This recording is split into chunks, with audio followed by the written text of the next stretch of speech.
Привет, my друзья. Hello, my friends. Kristaps has done an amazing job creating an entertaining show covering the Eastern Bloc during the Cold War.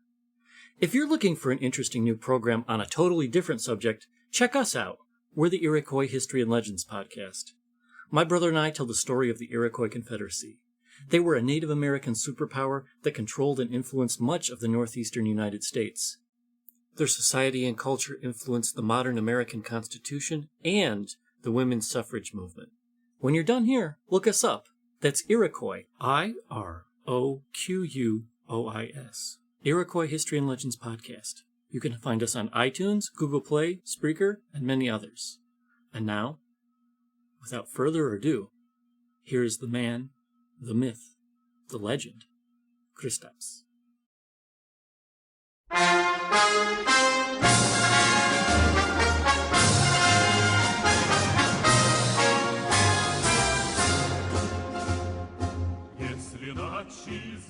Greetings, comrades. This episode was intended to be about 1990, Declaration of Independence, hopes and dreams, looking at the West with eyes full of naiveness. Ended up being about media, and lies, and filth, and going backwards, and how things change, and how the view of the event can change. In the end, we are all biased in some way, you know? But bias doesn't mean that we are allowed to blatantly lie.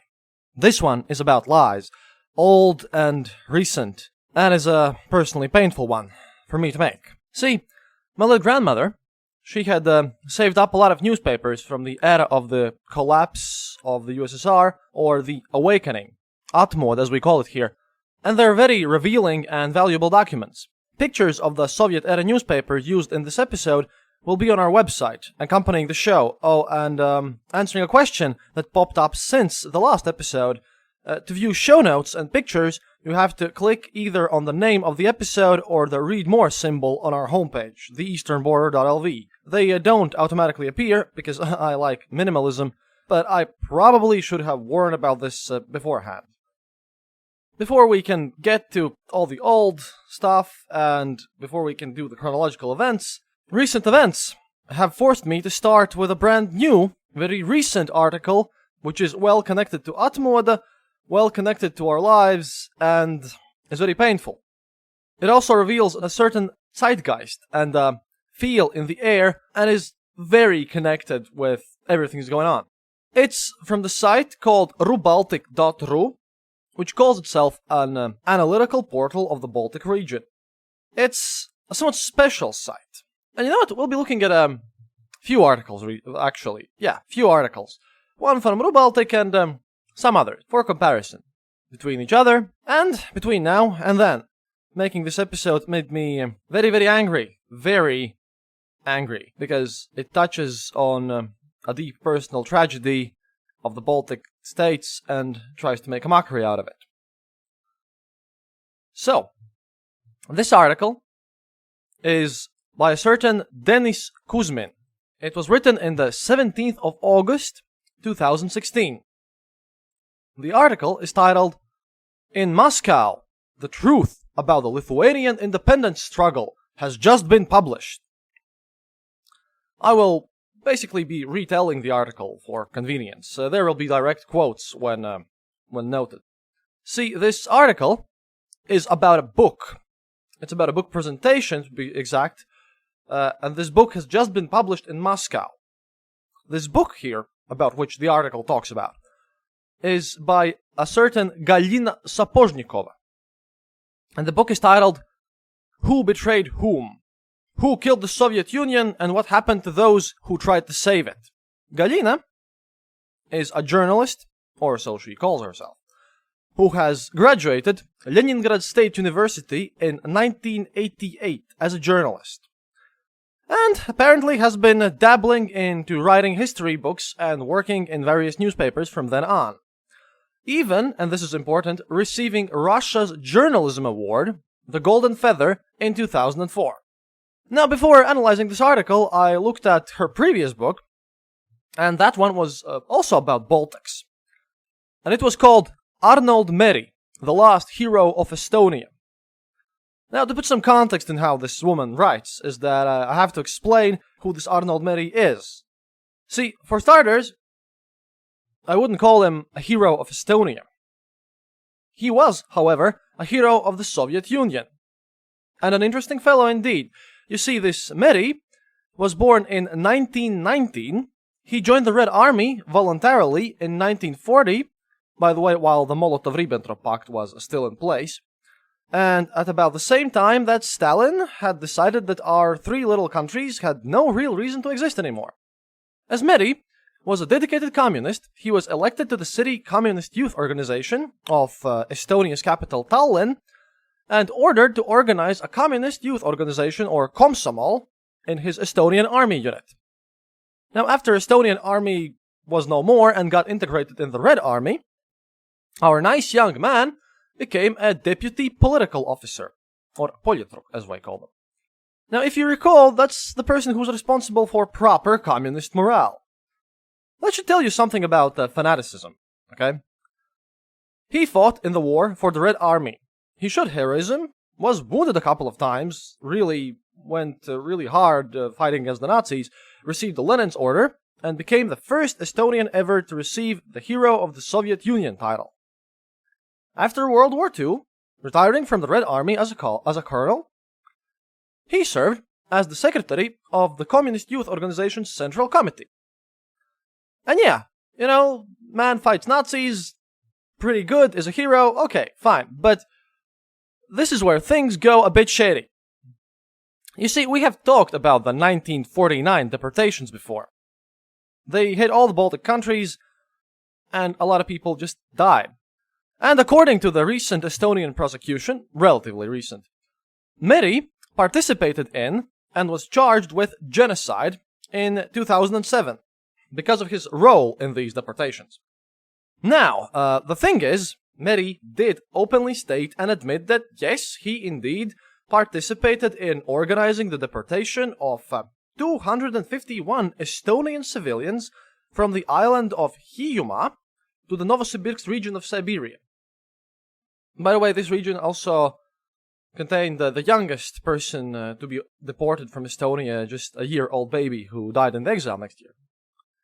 However, Meri himself, even though he was an official, maintained that he was just a civil servant, and he was appointed to monitor the compliance of this process, current laws at the time, and to ensure that the punitive actions, like the deportations, that those would be limited to the, quote, individuals specifically listed by security services. Now, Meri claimed that he was unable to control the abuses of the local authorities and withdrew from the process. And he's kind of a very high party position at this point.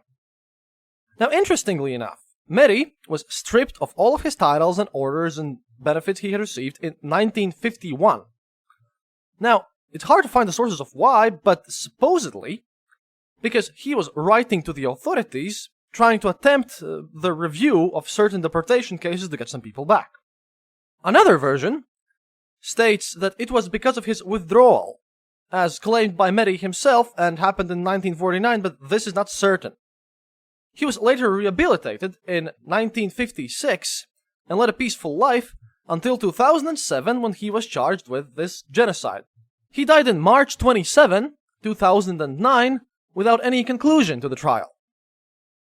What's interesting is that he was the cousin of Lennart Meri, the first Estonian president after the collapse of the USSR, who served 2 terms. Lennart was himself deported in 1941, later rehabilitated, but apparently the cousins never spoke, never made any contact, and apparently they really hated each other, or at least didn't love each other. So, yeah, this Arnold Meri guy.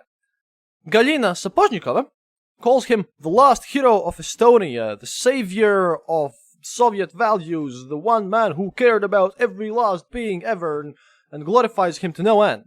Meanwhile, others claim that he is responsible of participating in actual genocide. Well, you know, the reality, as usual, is often much more complex than just black and white, I think. Now, I don't want to judge Meri. Then again, I wouldn't call this man a hero either. Obviously, he lived in a complex era, and his decisions, as we can see here, were not simple, and he had a conscience, at least, and he just was an idealist, maybe, I don't know. In both ways, some people call him a mass murderer, other people, like Galina, which wrote the book that the article is about, because I just wanted to do some back research, calls him the greatest hero ever of the Estonians. That's not a really surprise, because the Russian Federation, which is technically the only legal successor state to the Soviet Union, actually has never recognized the deportations as a crime and has always criticized any related prosecutions as just pure evil vengeance. We do it because we are all Nazis. No deportations happened, never happened bad. Heck, they don't even admit that they annexed us in any violent way.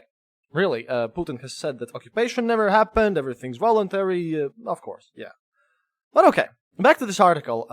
As the new book's about Lithuania and the end of the Soviet Union, I just wanted to look at this for some background. Now, here's a quote from the article about the book. Who betrayed whom, who killed the Soviet Union, and what happened to those who tried to save it, is more than an exciting historical read.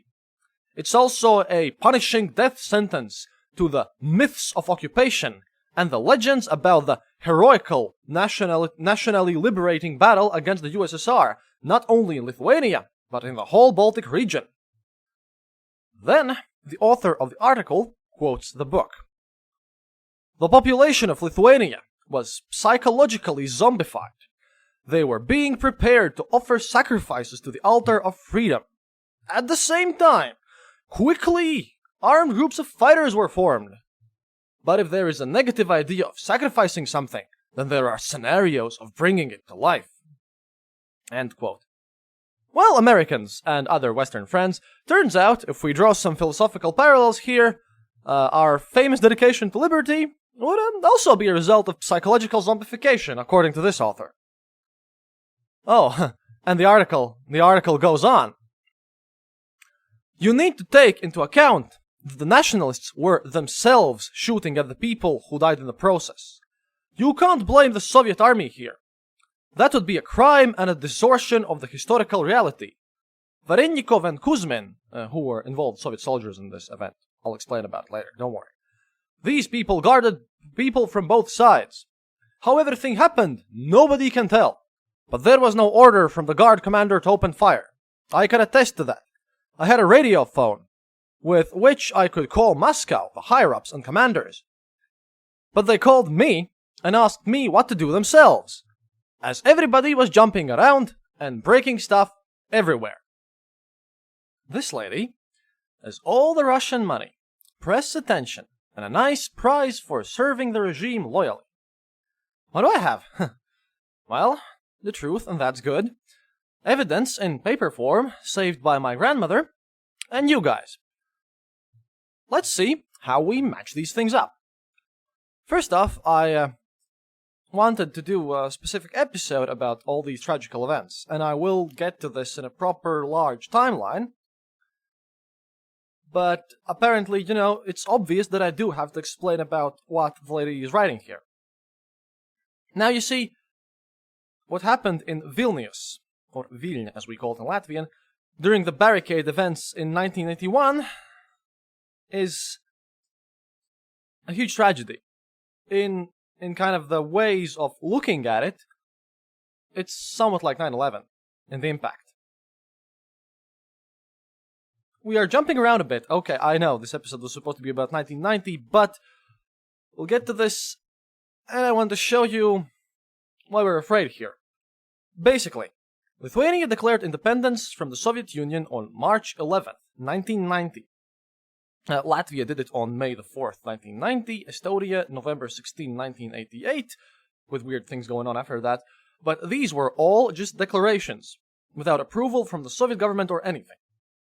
And they also had a Congress in Estonia, and a lot of troubles for Baltic republics, such as economical sanctions by the USSR to Lithuanians, and other things.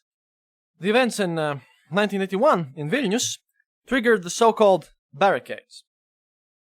Now, what happened was that, basically after a lot of turmoil, on January the 10th, Gorbachev addressed the Higher Council of Lithuania, asking them, basically ordering them, to get back in the USSR with that USSR constitution and cancel all laws that were in opposition to the Soviet nation. Oh, and, he dropped the small bomb of that, military intervention could be possible within days. Now, Lithuanian Higher Council asked him, what, are you gonna bring army here or something? Now, Gorby never answered that question. Gorby remained silent, and, after that, it all led dreadful things. You see, in Lithuania, 14 people were killed, and 712 injured. In Riga, a few days later, in a shootout, 5 more were killed. In Vilnius, Soviet tanks literally drove over and squished people. The army opened fire on civilians. These events, with all the things, they deserve an episode on their own. And all the barricade period lasted from the 11th to the 13th of January.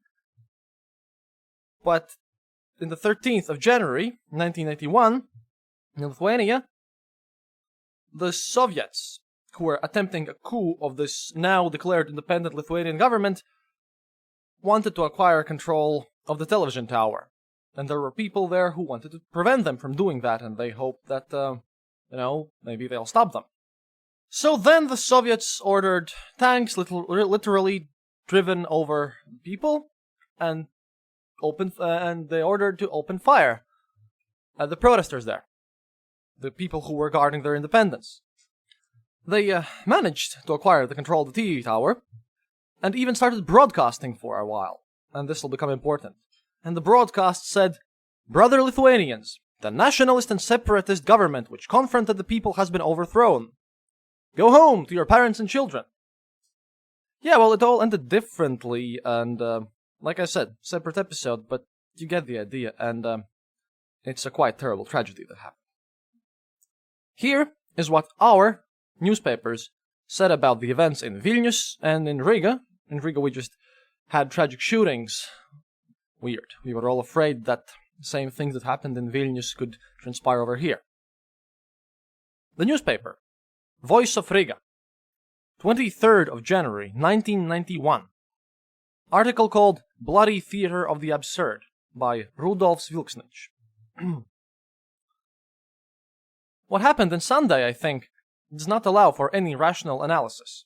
No, of course, by now there are almost no fools remaining who can't figure out how this whole matryoshka is set up. More or less we can imagine what we'll see if we remove the top layer of the OMON Special Squad people. Everyone understands who is in the middle of all of this too. Everyone understands that the exact command, "turn right," was sounded from the command bridge, and the insane tank action in Vilnius is just another case that proves the talents and morals of the Soviet upper leadership. The murder of the chauffeur, Robert Smurnieks, shooting at the calmly, slowly moving bus, the attack to the militia of our Latvian Republic, and a shootout in the center of Riga, where it's always full with pedestrians, just also make no sense.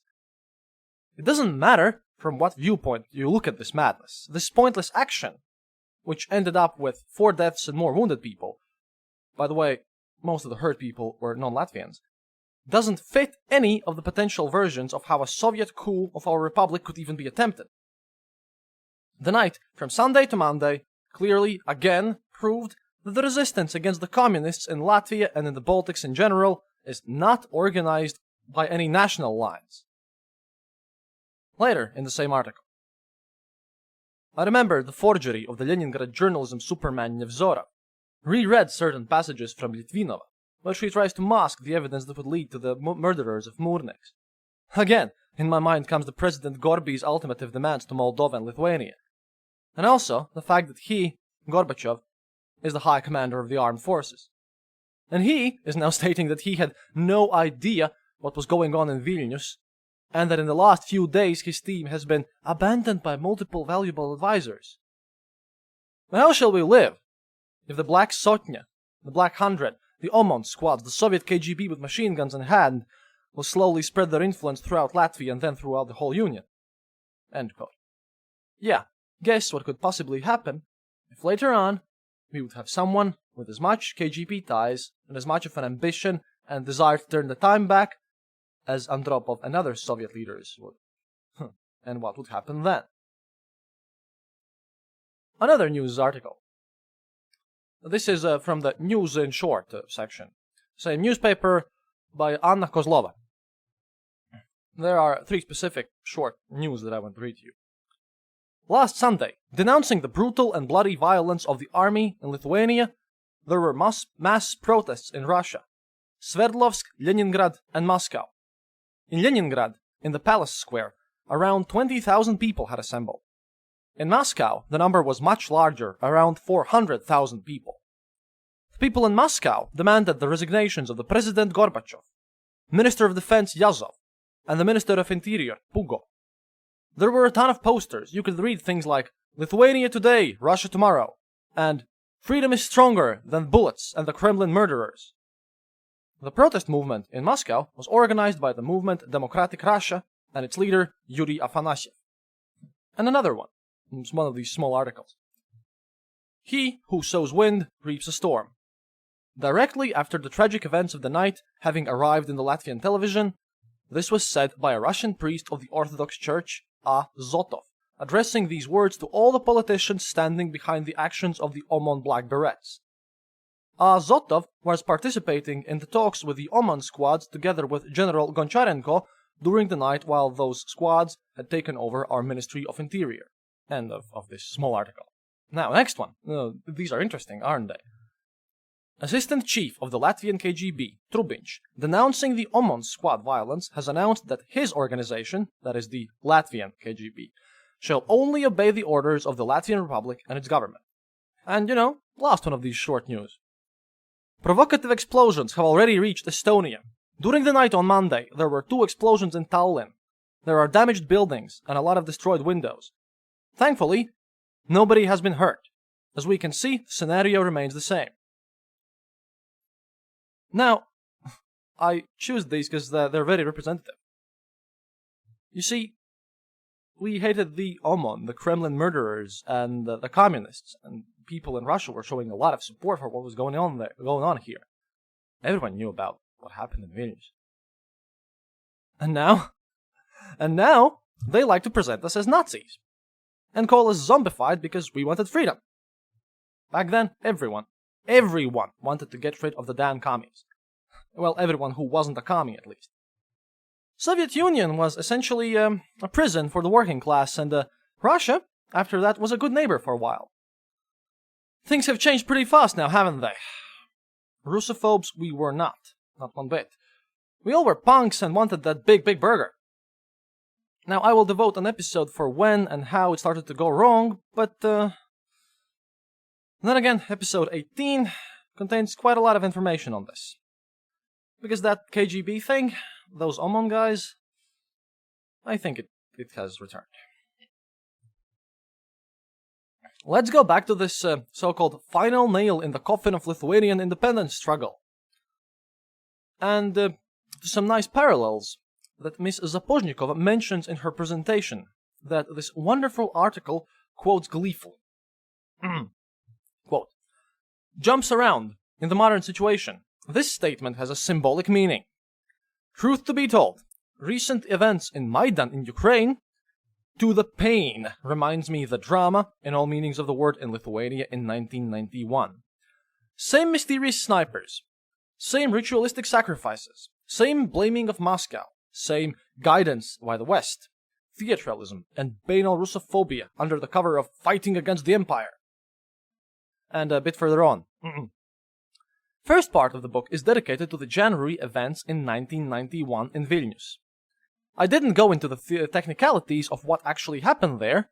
Instead, I tried to give the maximum amount of freedom to the participants and observers of those events. But I understood completely clearly that we're dealing with one of the most devious historical falsifications ever.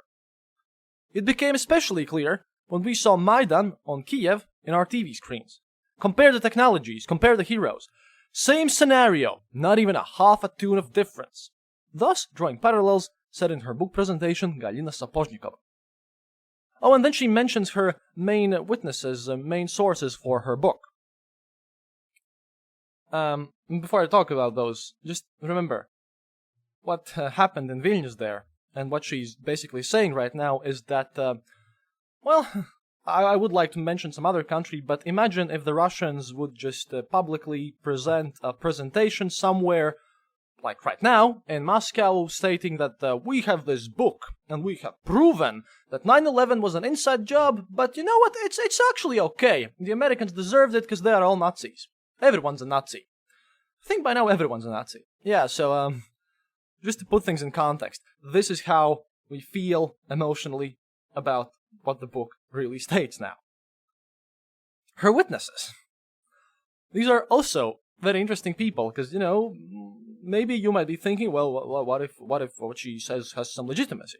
Well, now, the most notable witnesses of all of them, the main sources of the book, are, for one, Mikhail Golovatov, the ex-commander of the Alpha Group, the Alpha Tank Group, who was arrested in Vienna in 2011 after the demand of Lithuania for the charges concerning his role in the events in Vilnius in the 13th, 1991. Yeah, one of her sources is a tank commander who got the order to drive over the people. Another one of them is Jusas Ermalavičius. I hope I pronounced it correctly. He's one of the most hated people in Lithuania, for a good reason. She calls him one of the Red Professors, an active member of the Interfront, a political prisoner. Now, this guy, wow. Ermalavičius is the person who was screaming that brother Lithuanians, the nationalist and separatist government, has been overthrown thing, when the Oman squads overtook the TV tower. He's the guy who would become the new leader of the Soviet Lithuania if the coup had succeeded. The Soviet army drove over people with tanks and shot civilians so that this scum could get into power. He was the main perpetrator of all of these things. He was the reason why this happened. He was the driving force. Now, as the coup failed, he was obviously imprisoned. And not for the political views, obviously. Now, at the age of 61, in 2002, he, by that time already a Russian citizen, by the way, was released from the prison. And, as Baltic Times reported that day, quote, asked by reporters about his future plans, he said, "We'll soon solve all issues of historical importance." When asked if he felt any guilt, he answered simply, "No. What guilt?" On his planned move to Moscow or Minsk, he said ironically, "Oh no, life is too good here. I'm going to the worst country in the world." With that, he jumped into the Russian embassy's Fort Sierra and left the prison area. Yermolavichus received Russian citizenship a year ago while in prison. Russian embassy staff regularly visited him during his incarceration. Yermolavichus even got letters of support from Gennady Zyuganov, the head of the Russian Communist Party. "We are meeting an honored citizen of Russia," Yuzhanin was quoted as saying, according to several Lithuanian newspapers. Wow.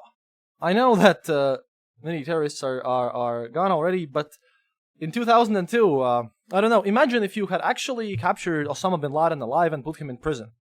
And imagine that he serves his sentence, but while he's in prison, he receives citizenship from some Arab country.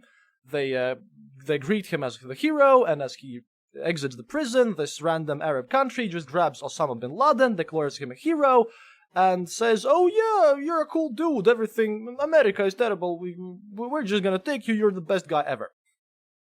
This is how Russia and Yermolavichus really feel for us.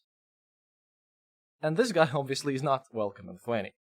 Other sources involved in her article, from which she drives the major points of everything, are also Antanas Pietrakauskas, the last prosecutor general of the Lithuanian SSR, a general major of Justitia.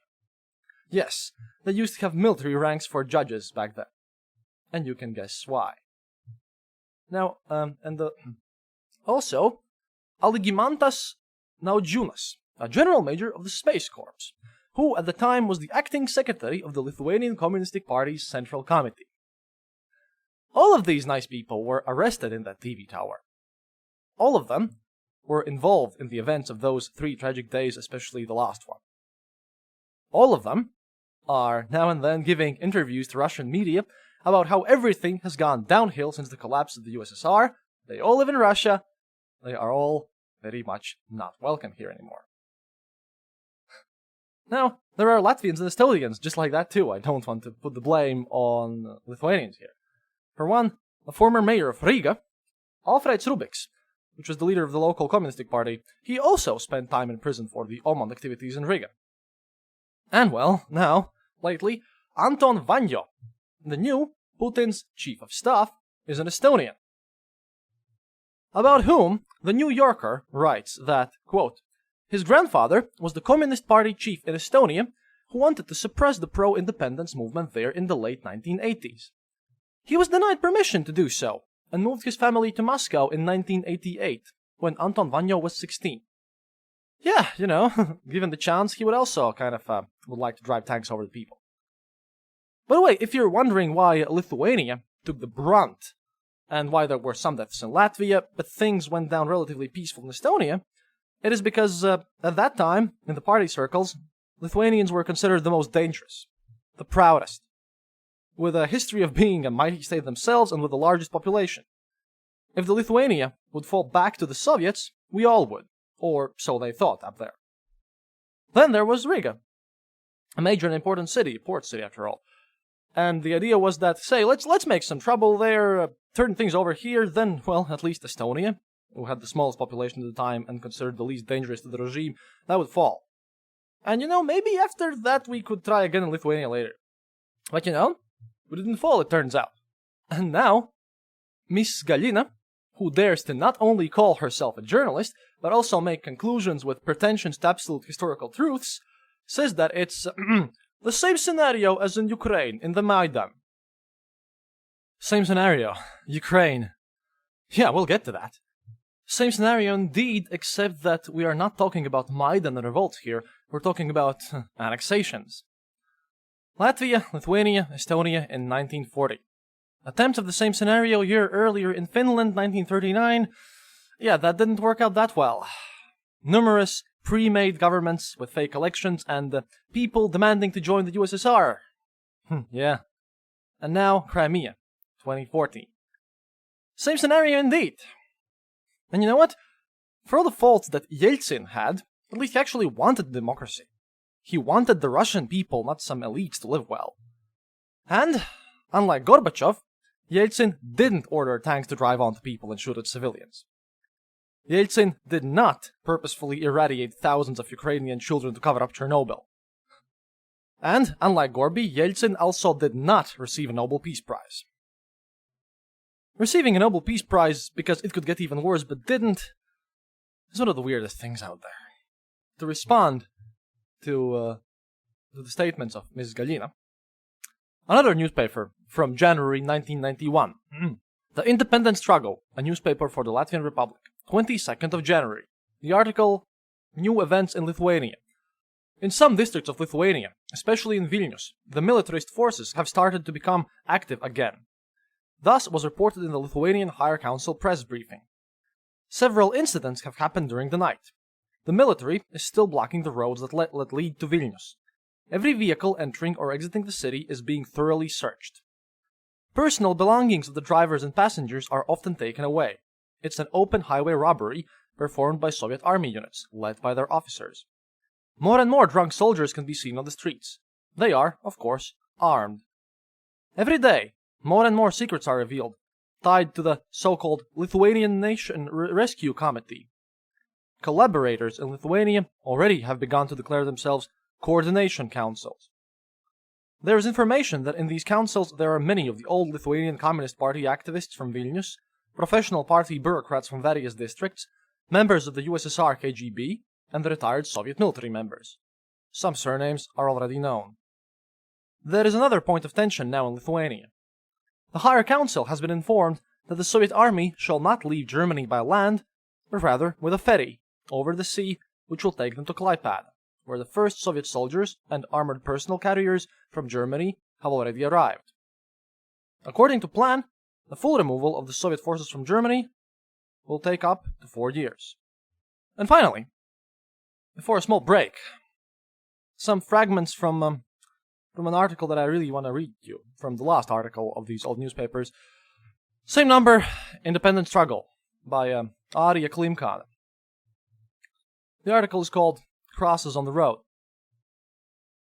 Slowly, with piety, humbly, I walk towards the wooden crosses planted in the ground. There is a man there, standing there, silently, and we both stay silent and look at the morning candle lights, flicker in the cold, sharp wind. After a moment of silence, I ask the man, who looks about 50, "Excuse me, are you a relative?" And he responds, very slowly, putting a powerful accent on each word, "We are Latvians." So, we are relatives indeed. And we stay silent again for a while. Maybe looking at the various flowers placed here, and maybe only at the grey grass. The man is praying quietly. Don't allow more Latvians to die and perish. But one of us has died again. Someone, again, is standing in a place where one of us has been killed by a bullet to the back of the head fired by an Omon soldier. Suddenly, 2 cars arrive to visit the crosses. The newly arrived people place morning candles here. They speak in Estonian and Russian. And I don't want to leave this bridge where, in the grey grass, the crosses are slowly weathering out, without saying something about the Russians. Sleek, black-bearded fisherman Harald, from the fisherman's kolkhoz Victory, would be disappointed about it. And so would be other men who sit around the fireplace in the barricades back in the center. Harald was standing tall there, and talking in Russian. "Grandma, we have enough of everything. You see, there's plenty of tea and food here, thank you. The Oman people had thrown out our supplies during the night, but people brought more." The man couldn't accept the gifts given from the heart by this Russian lady. I also spoke with her. She couldn't understand Latvian language, but she could feel like a Latvian. She could understand Latvians. "Those 4 guys in the group sitting next to that there fireplace, they're Russians too," Harald points. The granny asks him not to lose them. And Harald responds, "Either we all go down and become lost, or we all survive and become free. That's the only way." Harald didn't tell me his surname. The granny didn't either. We are all equal, and we all walk our path to the cross right now. End. Nazis. Obviously. Totally. Just like the Ukrainians now, and whomever the big damn state declares as such. Oh, and the Americans, you are the super Nazis, because you obviously help everyone else who is also a Nazi. Oman, the damn KGB. Same people, same shady groups, same black hundreds, Chorные Sotni as they were called. And I think they've taken hostage the Russian people by now. And slowly working to get their minds too. I'm sorry, I'm disgusted by all of this. It wasn't like this. And you know, Latvian politicians, the corrupt scumbags, ex-communists who managed to be in power and wanted to keep the power, yeah, they are actually to blame too. They'll manage to ruin this environment just a few years later. That is for another episode, but see, Lithuanians, after full independence, gave citizenship to everyone. With Latvia and Estonia, I think we didn't do it. We gave citizenship automatically only to those people who were themselves citizens of the old pre-war Latvia and descendants of those people, which meant that a lot of local Russian people who came here during the Soviet era didn't get citizenship. And the usual excuse is that, oh, no, they would all vote pro-Soviet, and we would just lose our independence. And you know what? I'm reading these articles and I understand that, no, there was no hatred back then. There was no splitting of people, and when, and that is also details in the future, but when there was this vote in the elections about Latvian National Front and us getting independence, essentially, it ended up about 85% of Latvia voted for independence. And and only 50% of Latvia were actually Latvians. So, yeah, it was somewhat of a cynical grab to stay in power, I think at least. So right now, this is one of the reasons why the Russian-speaking population here is somewhat more Putin-friendly, and I can understand them. They feel a bit betrayed. But as we have these tensions here now and then, and I try to make sure they don't happen, I try to be open and friendly, and we try to work this through, because there are a lot of Russians who say to me, no, I don't want to live in Putin's Russia. But these tensions are here in Latvia and Estonia. But this article was about Lithuania. You want to know why? It was about Lithuania and why Lithuania gets lately the most bad press from Russia. Because they give citizenship to everyone. They have way less of these tensions. There are no natural tensions because of the stupidity of their politicians there. Therefore, such tensions should be artificially created.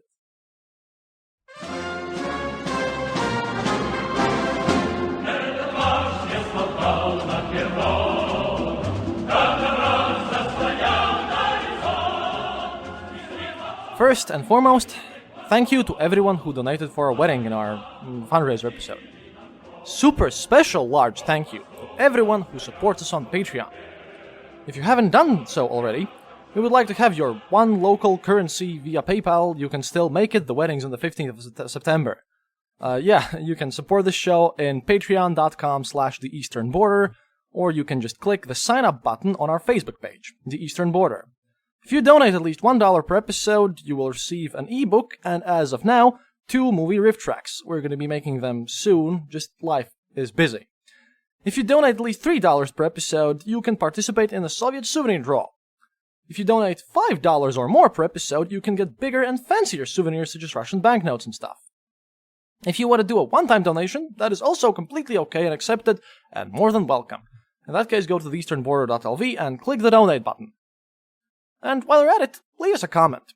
Check out the pictures and show notes for the various shows. Maybe you can complete our listener poll. Those likes and dislikes that you write in there really help us improve the show. We read all of it, and we try to take criticism seriously. Oh yeah, and turns out we were also supposed to say a personal thank you to everyone who's supporting us at the $5 or more level per month. We will do it in a future episode, so I apologize for this. Also, please do post the pins and stuff that we have actually sent you on our Twitter or Facebook. I just want to make sure they're there. We can't send out a lot of pins and banknotes each month, both because shipping from Latvia to various places in the world can get progressively very expensive, and also because, there's only a limited amount of Soviet stuff available on the planet now. And also, I think that at least half of them are getting lost on the mail. So, once you have it, picture it somehow, so that I would be sure. Some got resent back, so for August, to make up for it, email us your shipping address at theeasternborder@gmail.com, and we'll be drawing out a larger number of souvenirs. I really want to make sure this happens. I want some drawbacks, so, yeah. I want to give you something for your support, because your support is extremely important to me, and it drives me on. It drives me on that I can maybe tell the story of my people and reveal some intricacies on what's going on here. We're also preparing to have t-shirts, cups, and possibly even a book for you. Possibly. So keep listening, and please support us so that I can at least outlast the crooked guys on the other side of the border. That and don't forget to check out the Lesser Bonapartes, where Glenn and I take a less than serious and more punk attitude to weirder parts of history. Right now we're doing a series on the Varangian Guard. Also, you might want to try out People's Democratic Republic of Podcast. 2 episodes are on this feed, but there will be no more of that, so sign up on iTunes or go to PDRP and listen to my gonzo, multinational, multi-issue, honest and brutal journalism interview show that just might induce thinking. PDRP LV, or find People's Democratic Republic of Podcast on iTunes. On the next episode of that, by the way, we shall have Soren from History of Denmark talking about, Denmark, and about is that a great place as Bernie Sanders has described it to be. And after that, you'll get a special treat. Glenn from Lesser Bonapartes and Prof. CJ from Dangerous History Podcast discuss third parties, no parties, and economy.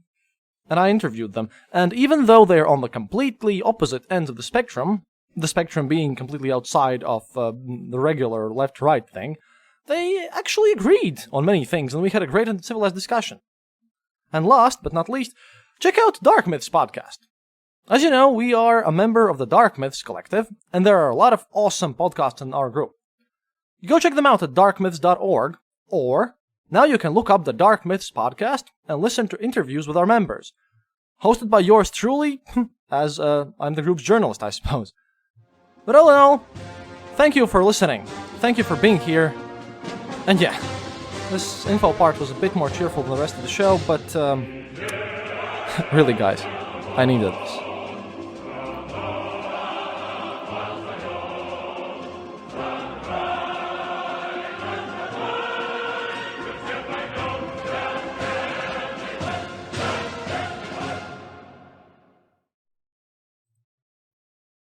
You see, I like to call myself a journalist, but to call yourself a journalist, you have to do some investigations, especially if you want to match the greats like Hunter S. Thompson. So it wasn't enough to just look at the article alone. And I did some bit of a digging about how this article could have been made, why it was made, who funded it, and stuff like that. And the following is going to get a bit complicated.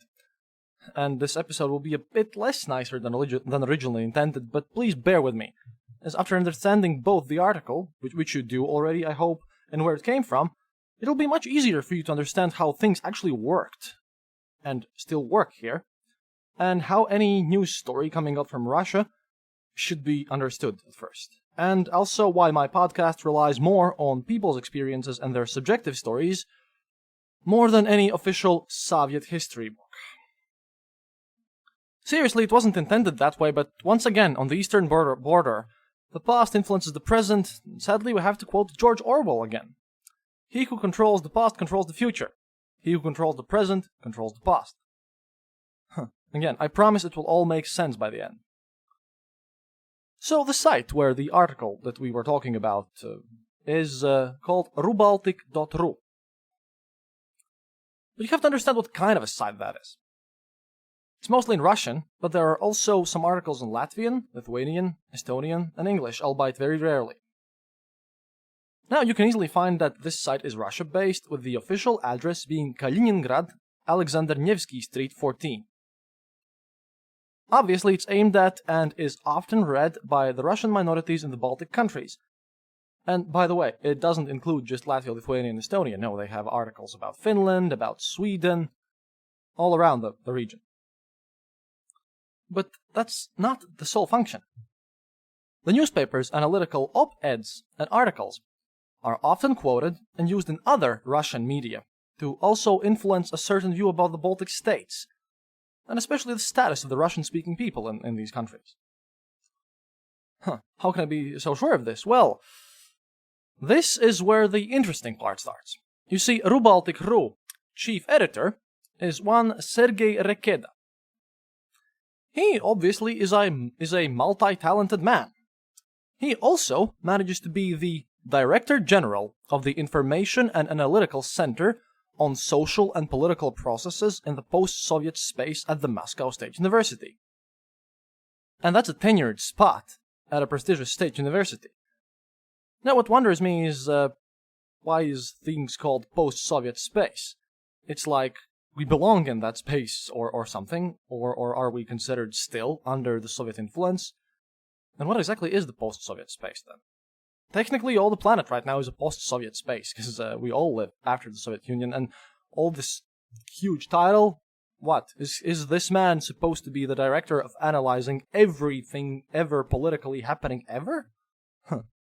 The position already looks suspicious, just too wide. Now, but that's not the only thing he does, besides being the chief editor of a major news outlet and having a tenured position in the Moscow State University. He is also an active participant in the Russian International Affairs Council. That one is a Russian state-founded, non-profit, academic and diplomatic think tank. And quoting from their site, quote, was established by the resolution of its founders pursuant to the Presidential Decree number 59 RP dated 2nd February 2010 on the establishment of the non-profit partnership Russian International Affairs Council.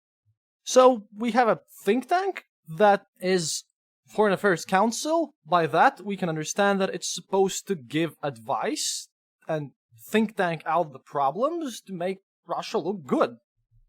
Otherwise, it's kind of weird to think about foreign affairs thing. And why is this important that it was established by the presidential decree and the founders? You see, the founders of this think tank and the participants which work there are 1. Ministry of Foreign Affairs of the Russian Federation. 2. Ministry of Education and Science of the Russian Federation. 3. Russian Academy of Sciences.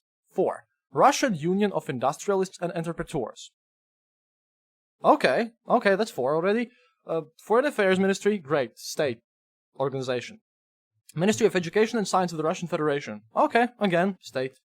Russian Academy of Sciences. Okay, again, state is in there completely. It involves foreign affairs, education, science, and apparently Russian Union of Industrialists and Interpreteurs. Now, you see, it looks kind of innocent and nice, but remember the fact that after the purge of the so-called oligarchs, the largest members of this Russian Union are Gazprom and other Russian, basically state-owned or owned by people close to Putin. So, shady already. But the last founder, because this is not the end of the founders, the last founder is that, for some weird reason, a Moscow-based, officially non-governmental news agency, Interfax International Information Group, is also founded. The Interfax International Information Group is a part of the Interfax Information Service Group. Now, that group is a conglomerate of approximately 30 companies, and it owns and is based upon the largest news agency in Russia, which is also called Interfax. That was established in the late 80s. Again, at the beginning, at the collapse of the Soviet era, it was kind of independent at the beginning. Now, and they like to point out that they are the largest news agency in Russia, and, like they love to add, the rest of the CIS countries. Quick explanation here. CIS in English, or SNG in Russian, stands for Commonwealth of Independent States. That is an alliance and confederation of former Soviet republics. Armenia, Azerbaijan, Belarus, Kazakhstan, Kyrgyzstan, Moldova, Russia, Tajikistan, Turkmenistan, and Uzbekistan, formed as a successor to the Soviet Union. Note the lack of Baltic countries, Latvia, Lithuania, and Estonia, because we never joined them. Lack of Georgia too, which left after they were being invaded by another Commonwealth of Independent States country, their ally, namely Russia, in 2008, which then set up South Ossetia and Abkhazia as puppet states. Note also the lack of Ukraine, which left in 2014, after also being de facto invaded by another CIS country, their allies, namely Russia again, which then led to the annexation of Crimea. So basically, if you're wondering, all this mess about Russia invading things is kind of like United Kingdom would try to invade Canada and annex Nova Scotia. Or, would decide that, the United States government is oppressing similar to, but not quite, Americans in New England, for one, and set up a semi-independent puppet state there. As it has to protect the rights of English-speaking nationals worldwide. Obviously. Okay, now that you know what a farce the Commonwealth of Independent States is, let's go back to Interfax, which is the main news thing. Which, by the way, in Interfax, technically being an independent, again, that is how they call themselves, non-governmental, in air quotes, news agency, owing many magazines and journals, largest in all of this region.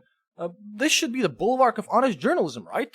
And stand to protect people against the excesses of state, corrupt politicians, and greedy corporations. And they are the co-founders, together with the state, to a think tank, which, again, quoting from the Russian International Affairs Council homepage, quote, operates as a link between the state, scholarly community, business, and civil society in an effort to find foreign policy solutions to complex conflict issues. Also, RIAC, that's the abbreviation of this, RIAC activities are aimed at strengthening peace, friendship, and solidarity between peoples, preventing international conflicts, and promoting conflict resolution and crisis settlement. There is this nice quote about journalism. If you write something that someone will hate to see published, that's journalism. Anything else is just advertising.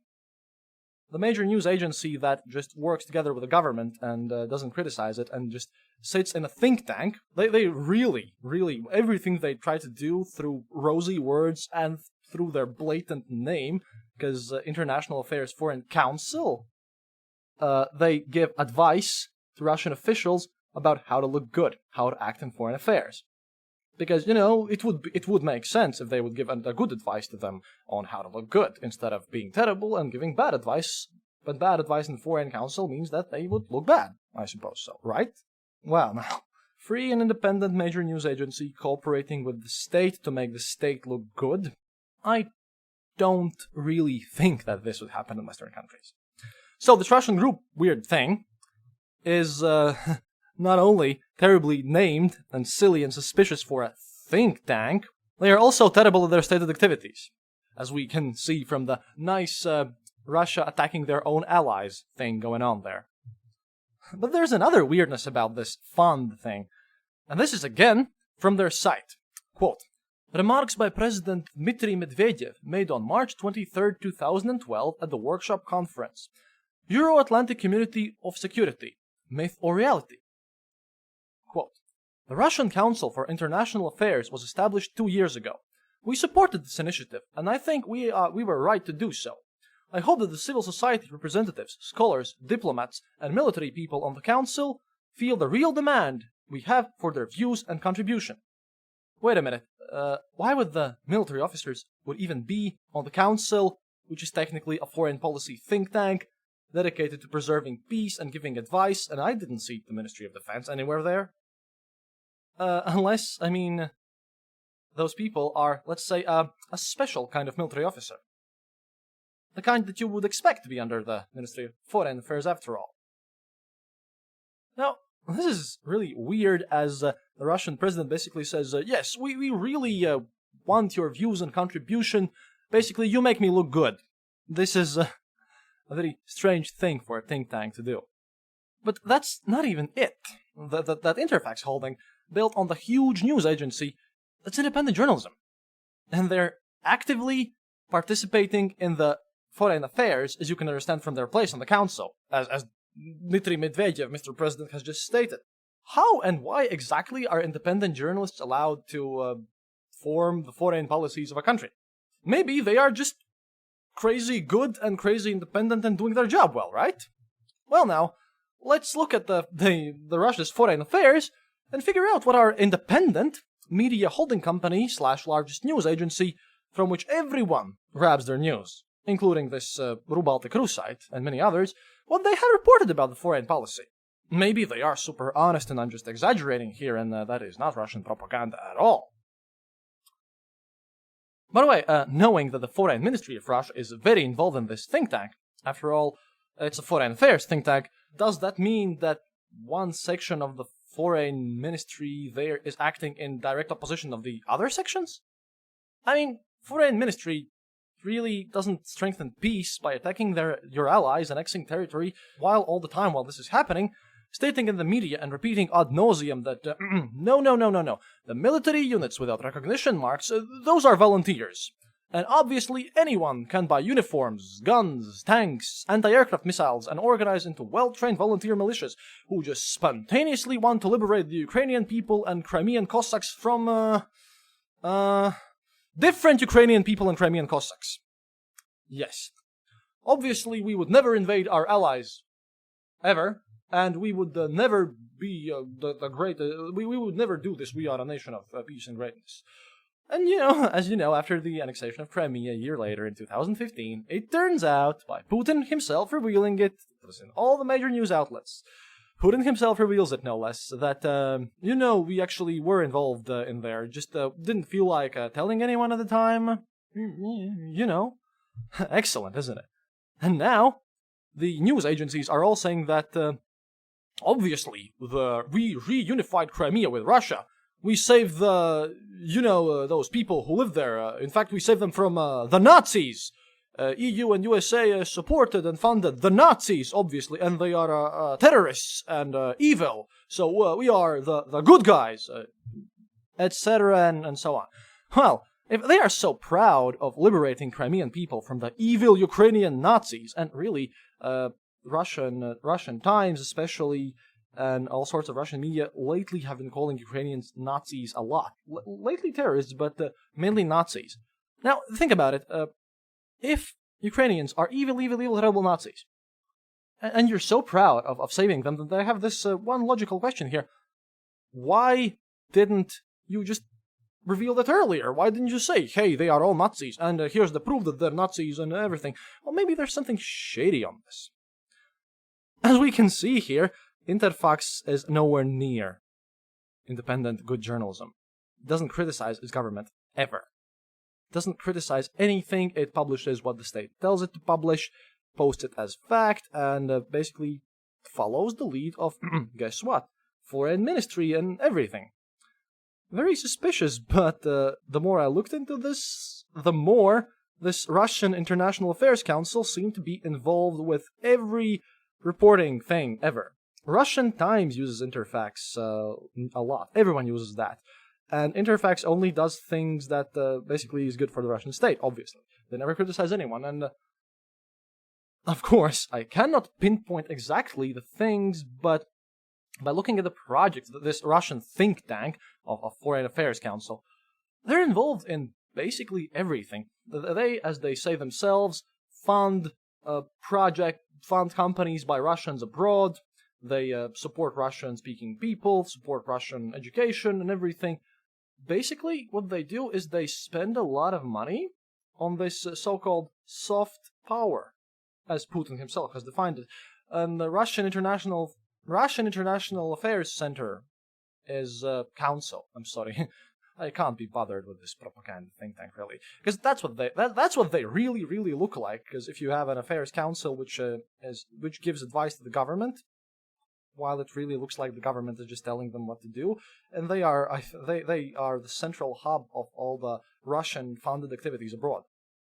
All the newspapers centered around these regions, of which Rubaltic.ru is our Baltic version of Russian propaganda center. Russian Times is for you in America, not everywhere.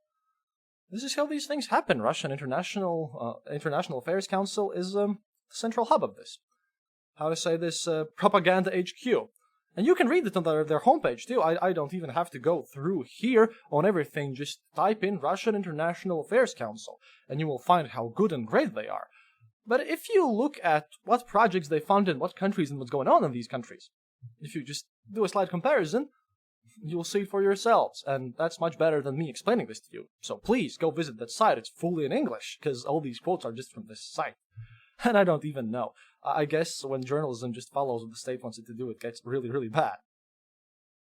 But yeah, back on things about Ukraine there, because that's important too.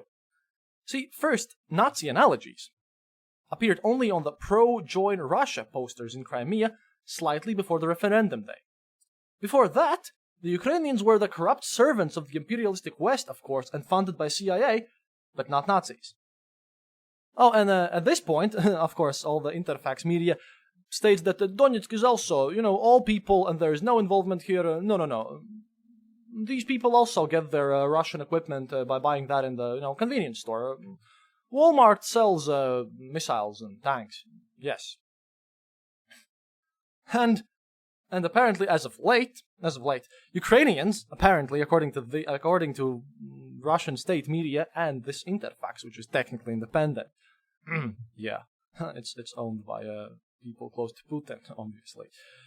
Ukrainians by now are a state that uses terrorists now as well.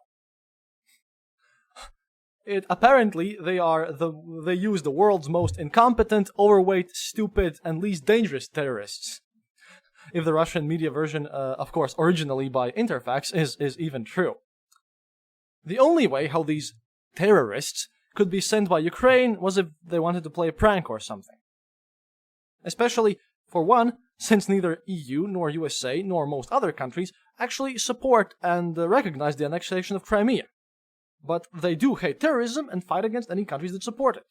So, obviously, Ukrainian government that eventually wants to join EU and NATO, that is struggling in constant battles in the country of the East, and needs all the support it can get, that this here government, right here, that they would, A, train incredibly bad and send incredibly stupid terrorists to Crimea. About one of them, the latest news word that he was in a Russian prison serving a 3 years sentence, also being HIV positive and a complete junkie. So, yeah, Ukrainian government would take a person from a Russian prison, who's been sitting there for many years, who has been in Ukraine last time like 15 years ago, and train them incredibly bad to Crimea to blow up stuff and do sabotages. For one, the thought was that Crimean Cossacks right now in the Crimea are looked at as very suspiciously because they don't support Russian government at all. So sending a Crimean Cossack to do the terrorism thing, it looks nice on paper. Like it's like, hey, look, they are actually all terrorists and evil. But it makes no sense because Crimean Cossacks are under constant surveillance. If you wanted to send terrorists there, I suppose your best option would be to just, hey, how about a Russian tourist, not who actually enters kind of legally without even checking a visa, and maybe, if you're a Ukrainian terrorist, how about entering Russia not on the border of Crimea? How about entering Russia in completely different part of your border and then traveling to Crimea through Russia? And all those weird things, maybe, if you wanted to do something. So, if there are terrorists, and if they would send it there, then like I said, incredibly bad, incredibly stupid terrorists to Crimea, especially since technically most of the world still considers the Crimeans Ukrainian citizens, not Russian, not recognizing the annexation. Second thing, during the time of massive need and being hopeful with regards to the cooperation to the West, which is extremely important to them, Ukrainians definitely would do the one thing that would completely and definitely piss off all the Ukrainian Western allies. Obviously. And C, they would do both of those things, that is, blowing up Ukrainians with the most incompetent terrorists ever, and losing all of Western support, while at the same time openly provoking Russia for more war, while they are in the difficult war already. That they need help dealing with the actual war. Yeah, if the Ukrainian government has actually done this, then I'm pretty sure that they would be instantly lynched by their own people for high treason. Because this is not just incompetency. This is incompetency to a level that gets taken to the absurd. And these are kind of the implied claims of the Russian government now. But thankfully, when you're a state-funded propaganda machine and that calls himself a journalist, and you don't have to worry about having true facts, you sometimes get sloppy. And FSB, Federal Security Bureau people, working together with Interfax, of course. Oh, Interfax. Nice news agency. Good that they're in the council, right? Now, they kind of did get sloppy. According to an article on the site Global Voices, on August the 10th, the Russian state TV network Channel 1 aired a news segment with footage from the FSB, provided by Interfax, supposedly depicting the results of a special operation by federal police on August the 8th. The discovery of dozens of improvised explosive devices, mines, and ammunition, supposedly recovered from the Ukrainian spies. Now, in this broadcast, this was like the video, and it happens in the night, and you can see the shot of Crimean sky and everything. And there's news put in, but the problem is there's a shot of Crimean sky with a nice full moon on it. Now, certain Sasha Andreeva, a blogger and an amateur astronomer living in Moscow, points out quite nicely and accurately that the moon depicted in the scene could not have been filmed any later than July 21st. That's the last time there was a full moon in the northern hemisphere. Writing on Facebook, journalist Sergei Pokromenko shared Andreeva's finding, adding that Russian investigators similarly submitted apparently false evidence against the Ukrainian pilot Nadia Savchenko when she was on trial in Russia.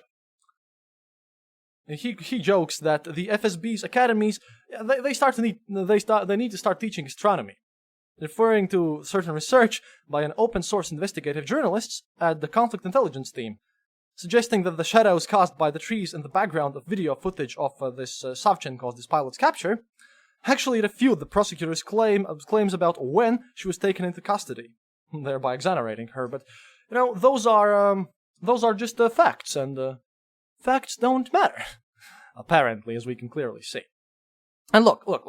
I know that all large countries with global ambitions are guilty of this, and even small countries when they want to do their populations, and some have more freedom of the press, and others have less freedom of the press, and some of them are quite adept at hiding state control and things like that, but, yeah. If Interfax is providing all of this, and they're not just lying, they are bad at lying, and scientifically wrong. This think tank is nothing but a gigantic propaganda machine involving diplomats, military, by that there we mean intelligence agencies, Ministry of Science and Education, and this will come important, so that the truth is based on quote-unquote science, and would be diligently taught in schools. And, of course, let's be honest here, absolutely state-controlled media, which task is to spread this truth everywhere, both outside and inside Putin's weird Russia. And yeah, like I said, through Baltic Crew, is just the face of this machinery. Just turn to Baltics. About the educational part of all of this. Often, you see Russian scientists proving the weirdest facts. And mostly, if you look at pseudo-scientific articles on the internet a lot, then you might see that they often quote some Russian research centers, of which there are many, and you can just, buy one. Russian science is also as of late, at least I'm talking about the science based on Russian things, and that's really a shame. So to give you a quick recap here, chief editor of RuBaltic.ru, Sergei Rekeda, RuBaltic.ru is the guys who published this article, runs a Baltic region country news specialized newspaper, who works in the foreign industry-funded think tank, and also is a tenured professor at this I know political science, but Director General of the Information Analytical Center on Social and Political Processes in the Post-Soviet Space. Oh boy. But like I said, this means that this guy is tasked with analyzing all the political processes in, where exactly? CIS countries, everything on this side from the Iron Curtain. He's also super, super busy being the chief editor on the news site about the Baltics, a major news site, a massive news site, by that. It's a nice, interesting thing that you can be in the three very, very demanding positions at the same time, right? Oh yeah, but wait. Who actually owns the site he edits? Of course we dig there. Oh yeah, up to June 10, 2015, that would be the owners of RuBaltic.ru site would be OOO, that's the Russian abbreviation of Limited Liability Company, Baltic Center for Information and Analytics. No, please don't mistake with the Post-Soviet Space Informational and Analytical Center. It's just Baltic Center of things, right? And this is run by our friend Regeda. Those two are obviously completely unrelated things, these Baltic Research Informational Center and the post-Soviet one. Obviously. Well, actually, kind of unrelated. You see, according to the RuBaltic.ru site, and this is where things get weird, the news portal was started in 2013 by the Baltic Center for Information and Analytics scientists from the Immanuel Kant's Kaliningrad University. So these scientists formed, instead of just doing it from their own information center, they form a limited liability company, the owner of which happens to be connected to the Moscow University, which sits in this foyer, which in turn sits in another tenured position, when in turn he also sits on the main center of Russian propaganda machine. Now isn't that nice? Now, think about it. That article, that pure propaganda article with which I started this episode, that was written by people from an institute, from a university named after one of the greatest philosophers of all times. They claim that this is science. They do this, they approve, and this is what often passes for humanities or journalism. These are scientists. Because, it's just more legitimate if you can call anything scientific and you can start your nice slanting article with final proof of Lithuanian independence, greatest historical falsification of all time. If a journalist just screams like that, then it's one thing. If it's approved by people from Immanuel Kant's Kaliningrad University, actual scholars, it gets legitimacy. And maybe now you can understand why the Academy of Sciences and the Russian Ministry of Education is also deeply involved in this Russian International Affairs Council. They're even the co-founders. Kind of makes you think, doesn't it? Now, this limited liability company of Baltic Center, they're no longer the owners, but they still exist as something. They're still the owners of the domain RuBaltic.ru. But the RuBaltic.ru itself, is now a separate company, owned by a private person whose name is considered secret information. That was the closest I could actually get to it, because I'm doing this from Latvian internet, and that means that a lot of Russian information is just hidden from me. I really can't dig into this. Even though previously you could see who the owners were, right now it's impossible. Top secret information. Now, why would an owner's name of a private institution, RuBaltic.ru, a news site, found a private institution, that's why they formed a limited liability company, so that it wouldn't look like it's state-owned. Because, if If an institute who is state-funded makes a news site, then it's kind of bad. Then people will look at it funny and say, it's state-funded. It might be very biased. But if you make a separate limited liability company, even though it has the same name as the institute made by the people from the institute, it kind of, gives it more legitimacy. But then apparently someone up there in our nice informational center figured out that, it doesn't really fool anyone as the names are the same and the people working in the same is, so it changed hands. And again, question. Do you know any other private-owned company for which, with a journalist pass, mind you, in databases, at least here in Latvia we have Lursoft, where you can just go in and find the registered owners of any company. Private companies, I think that they're not national security, they're nothing, they're just a private newspaper. And actually people often, like when it comes to newspapers, often there's this fine print somewhere in the last page here, just typing who's the owner of things. It's public information.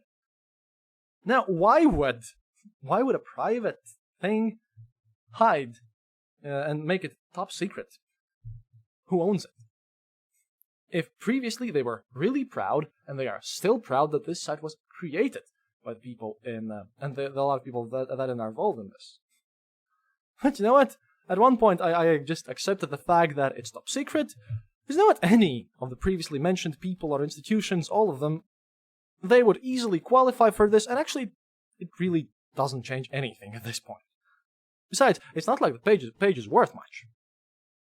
You see, this is important.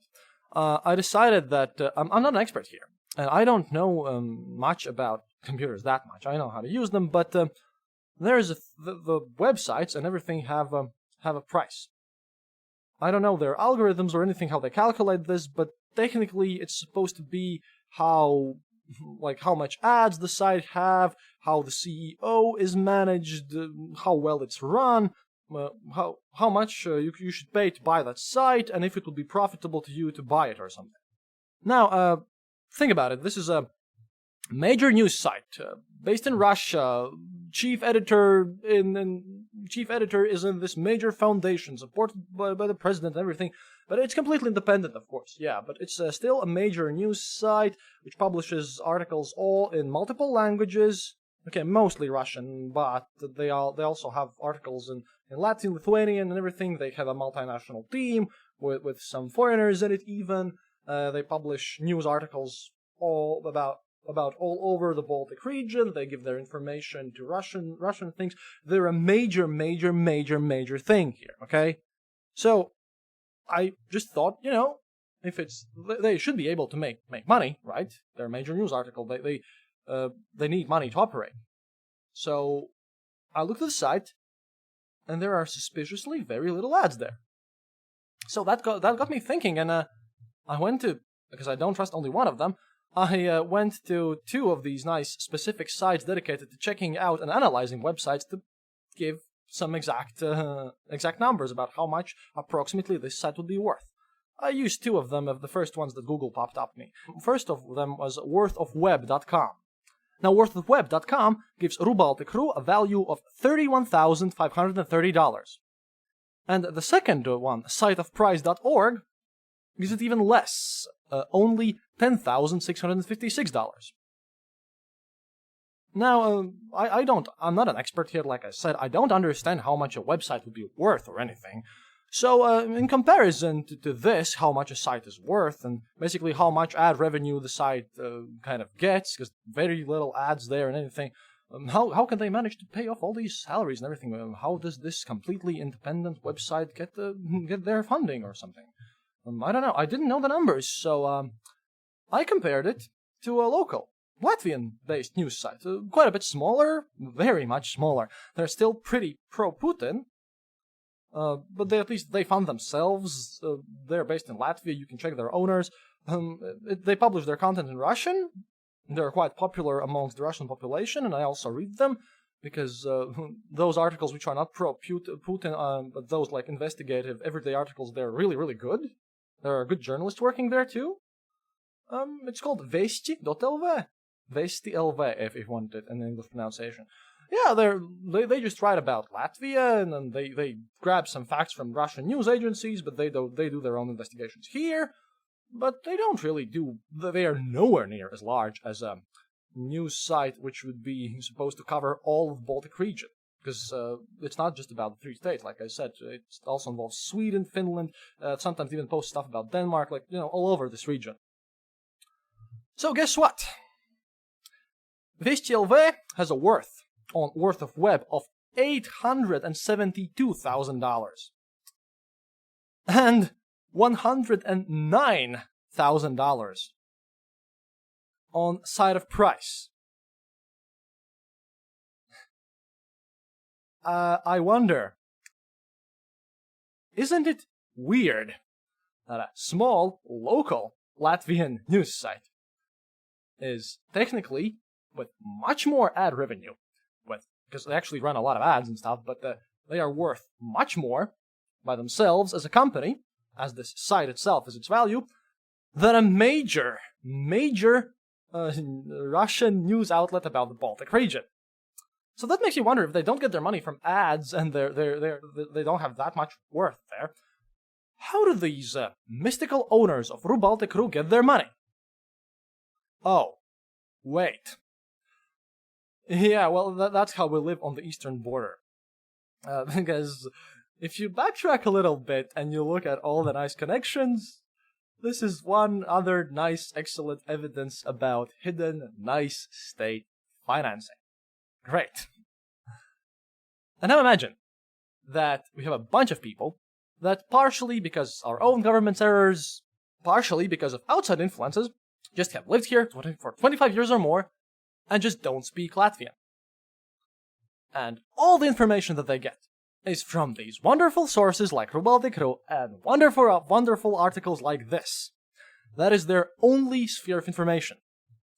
And they don't read media in English either. Why? Because these sites, RuBaltic.ru, Russian Times, or whatever your local analog is, you can find, by the way, information that information think tank. Yeah, they actually state which sites they officially donate money to, and Interfax provides news for all of them anyways. Anyway, they always spread nice words that everyone is evil. These articles, such propaganda, like such basic, what is this? This is completely historically inaccurate. Articles are posted everywhere daily, both here and in Russian, about whatever. How USA is totally evil. How you oppress people. How everything is terrible. How Europe are literally gay fascists. Seriously, some MPs even have called Europe gay fascists. Everyone else is a Nazi, Europe is gay fascists. Really. How everyone, whom they don't like, mostly us and Estonians, but lately Ukrainians, and as you can see from this article, are terrible, terrible, terrible Nazis. This is their sphere of information. This is what they get. And also, one of the more interesting things is that one of these other sites that is funded by this foundation, Lenta.ru, yeah, not only do they publish these propaganda articles about how you are evil, but for one, I recently found an interesting article which I will try to translate about, check this out, how the CIA stole all of their technological advancements in the Soviet era from the Soviets, and how you got to the moon because you stole the tech from the Soviet Union. It exists. Stuff like that. It's gotten to the point here, in this region, that I've spoken with Russian tourists who have come to visit their relatives or just visit here because we are a popular tourist destination for Russians since the Soviet era, because our Yurmala was the most western part. And you know what? Some of them are pleasantly surprised that indeed we all speak Russian here, and that no, you won't be arrested for speaking Russian, and that no, we don't beat up Russians, and that we don't torture Russian babies, and that you can get medical attention if you are Russian. Those are real stories from real people that I've talked to.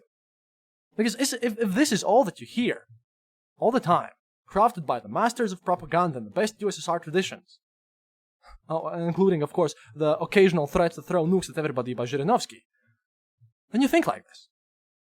And this is not even counting the state-funded troll armies, which officially, of course, they do not exist. But you know what? If I've received death threats multiple times, and you can literally see them on the posting in the Russian language comments section here, and they're always there because you can just recognize them because now some of these sites have have registration by Facebook, and when you look at a certain very pro-Russian poster, and then just for the interest, you go to their Facebook profile and you see that this is a very generic Latvian name with like 0 friends, and it's kind of obvious that a profile was made so that they could just register and post there. Yeah, it's kind of scary. You know what? If Zhirinovsky would be president instead of Putin, they would all be doomed instantly.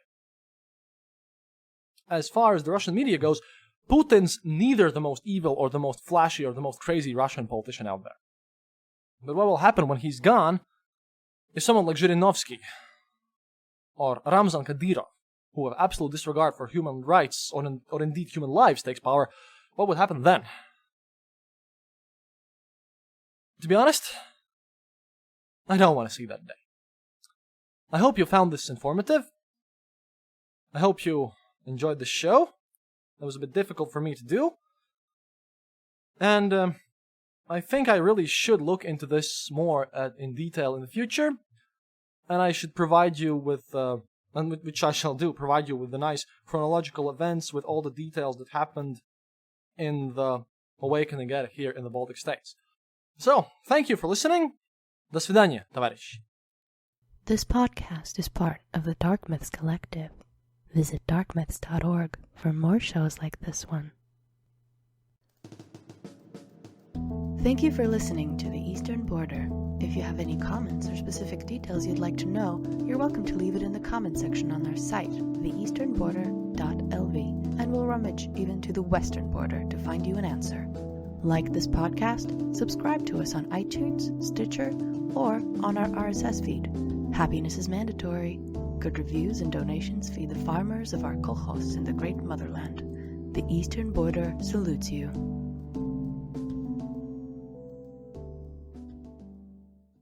The darkness awaits.